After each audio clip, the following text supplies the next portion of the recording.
Good afternoon, everyone. Welcome to another episode of Klickitat County's Search and Rescue, How to Use Your Gear. Today, we're going to do a very generalized training on how to set up the Mule II Wheel for a litter with low angle transport for Klickitat County Search and Rescue. These methods will vary based on terrain, circumstances, and your agency's policies and procedures. So remember, before you do anything, always use your brain to make sure you're doing it the right way for your situation. Thanks. All right, first we're going to take this wheel out of the truck. Lay it flat, remove the pin just like that. Put the wheel on the axle, valve stem out just to make it simple.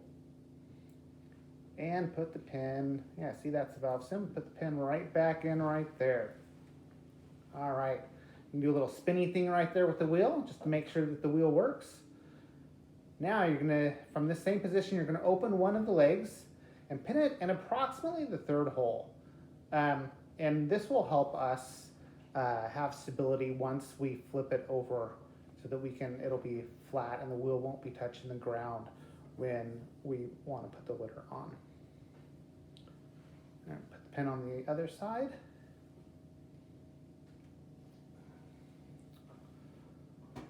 All right, now we're gonna have to flip it on its side and then pull it upright, take the other leg, open it up to the same position, pull up a little bit, and that makes it easy.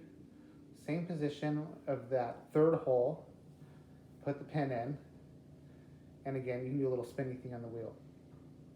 All right, to release the straps, take the ratchet and put it all the way up. You'll feel it sort of release a little bit, and then you can put one hook on either side of the assembly. Do that with both sets. Set the litter on the wheel.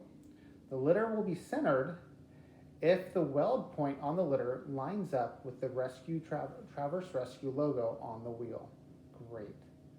Now for the tricky part. Place the hooks on the upper rail of the litter without twisting the webbing. Then, make sure it's straight. Yeah, great job there. Make sure that's straight. Then pull on the ring to remove the slack from the part of the webbing going to the rail closest to you, as well as the part of the webbing going to the rail on the back hook. Once that's done, you can tighten the ratchet and make sure that both sides are tight. Ensure both the front and the rear of the webbing is snug. If uneven, do this part over. All right, for transport on the wheel, have one person lift up on the head to remove pressure on the front legs. Second person will then remove the pins, swing the leg up to a position that will be comfortable for the transport, and reattach. You can put this in a position other than the way we're showing on the video if that's more comfortable for you. All right, to do the back, have the same person at the head pushing down just slightly to release the tension on the back leg, and then the back leg can go up to that same position.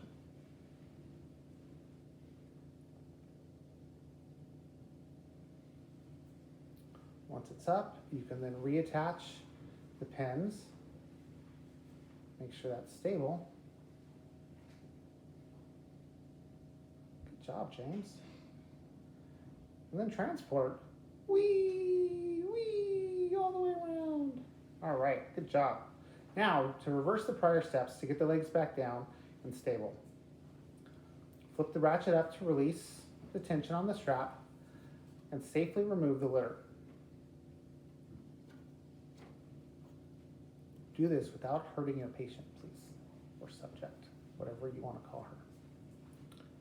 Put the hooks together and barely tighten them so that they don't flop all around. Set the wheel on its side, remove the pin in the wheel, and then replace the pin to keep from losing it. And then fold one handle in towards the wheel. Get that pin out. Yeah, fold that in, then flip it back on its side the other way, and fold the back handle the other direction. And then you go put it back away in the truck.